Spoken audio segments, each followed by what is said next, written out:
Hi, everybody. It's meteorologist Joe Chaffee on this St. Patrick's Day. Happy St. Patrick's Day. It's a beautiful sunny day here in the Northeast, and temperatures are going to get into the 40s. There isn't much wind, so parade goers are going to be going to be totally fine from a weather standpoint. As long as they overdress a little bit, they should be good. And Sunday is St. Joseph's Day, and that is another great day because then you can head to the bakery and get all the good baked stuff and enjoy it in some snow if you're going to be on Long Island and maybe into Northeast New Jersey and Connecticut. I'm starting off here because I want to illustrate to you just what a horrible forecast problem it is when it comes to snow. This is the 3-kilometer NAM model, okay? And it's extremely aggressive with this system. It's got, patches of 6-inch plus snows that it's forecasting for much of northern New Jersey, north of Route 78, and even down into Monmouth County. But look at Long Island. It's got every bit of 6 to 10, and even in these white areas in northern Queens and Nassau and western Suffolk County, and then over the East End. I mean, that's 10, 11, 12 inches on the scale, okay? And that extends, by the way, also through much of southern Connecticut. You can see it right in here. All right. Now that's what that model is doing. Now look at I'm going to switch to the 12-kilometer NAM. Okay.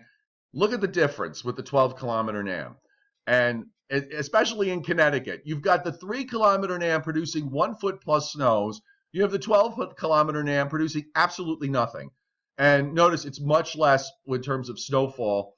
I think in terms of a realistic forecast approach with this, the 12-kilometer NAM is the one to go with because it just probably makes a little more sense from a practical nature of 3 inches, and you see these few pockets of 6 inches. I think this is going to be one where coastal areas around Long Island, southern Connecticut, the East End, and maybe even into Monmouth, coastal Monmouth and Ocean County could wind up with some decent snow out of this.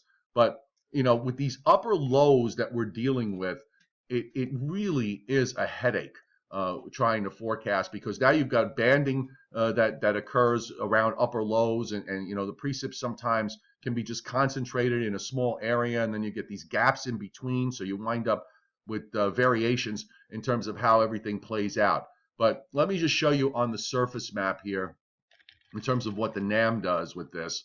So we've got this great day today with the high going out, off the southeast coast, but there's going to be another high that's going to build up to the north, up in southeastern Canada. You can see it here, and there's the low over central Lake Superior with a trailing warm front.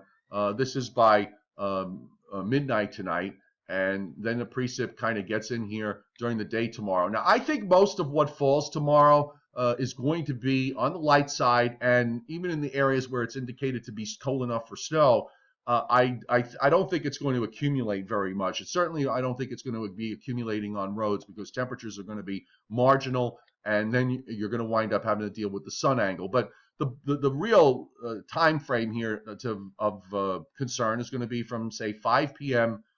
Tomorrow and continuing into 7, 8, or 9 a.m. Sunday morning, depending on the upper low. And you can see what starts to happen late in the afternoon at 5 o'clock. You start to get some heavier snow developing in northern New Jersey as low pressure starts to take shape in Virginia. And then that low jumps out offshore, and there you have the model producing this sort of dark blue heavy snow over Long Island. And then that surface low actually doesn't go out. It moves out east and then sort of rotates back briefly.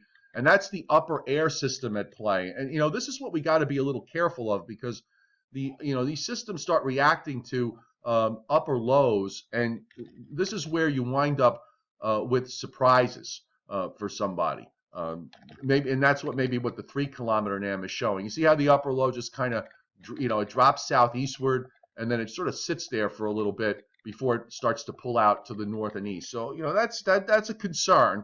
This is going to be a watch the radar hour by hour scenario, in my view.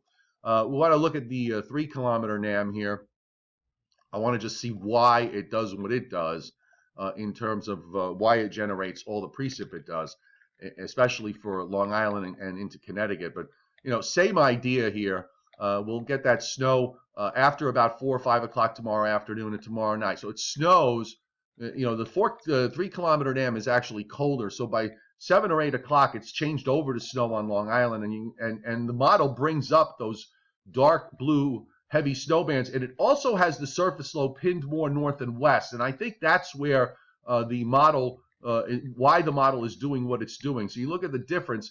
The low is south of Nantucket when it does the rotation. If it's southeast of Cape Cod and further east, then you're probably not going to get the snow that it's showing here lasting along the coast till 11 o'clock or 12 noon tomorrow before it breaks up and falls apart. So, that's going to be a critical question here. And I think where the NAM 3, what the NAM 3 is showing you is an option that can happen underneath an upper low situation, which is what we have developing here. The GFS last night, it's been pretty consistent with the same idea of the NAM. Low pressure develops. You can see where it kind of does that sort of brief halt for about 6 hours or so. But notice the low center here is southeast of Cape Cod versus just south of Nantucket. So that's 60 to 90 miles will make a difference in terms of snow amounts along the coast, and then the low pulls away to the northeast. So I went with a forecast of basically for now a few inches inland, several to maybe 5 or 6 along the immediate coastal areas, and we'll just let the chips fall where they may. I've been sort of thinking in my mind that whoever in heaven is moving around the chess pieces after the PR mess of the blizzard of a couple of days ago, and the fact that coastal areas didn't get for some people didn't get the tragedy they were looking for. Now you can just sort of see this playing out the other way, where it'll be under forecasted by everybody, and people along the coast, somebody will wind up with a 9 to 12 inch snowfall when the forecast would be, maybe 3 to 5 or 4 to 6, and then the complaints will start the other way. So you know what? At the end of the day, you can't win, and that's just the way it is. So just real quick, as we look at the GFS going into next week, we're going to warm up Monday. I think get back up to 50 or better before a front goes by, and we have another cold high to deal with that's coming down into next week. But it won't be behind a snowstorm, so it won't be as cold. And then over the longer term, it does look a little benign, I guess, from the standpoint of snow. It does want to bring another big high down later next weekend into the northeast, but then that goes offshore. There's no real sign of blocking that I can see. We'll take a look real quick at that and see what that shows. But now we're sort of getting long in the tooth with regards to snowstorms here. You're going to have to really start having an almost perfect setup for even minor events to happen. But as we move through time on the upper air, a ridge builds in Greenland, but then everything seems to be moving along. I don't really see anything from a standpoint of a sustained block developing until very late in the period. You start to see, maybe this might be something that winds up cutting off up there. So at least from the standpoint after this system is done for the next couple of weeks, it looks like we're going to flip into something a little more benign and a little more relaxing than what we've been experiencing. So I'm going to keep it really short today. This has been a very long week, and it's St. Patrick's Day, and I don't think you want to sit through a 23-minute video because you should be out enjoying yourselves. Usually I make corned beef in the crock pot in Guinness beer. I cook it that way. Slow cook it for about 10 or 12 hours, and it comes out just absolutely amazing. But unfortunately, I did not have the time to do that, so I'll probably pick up some corned beef at work later today.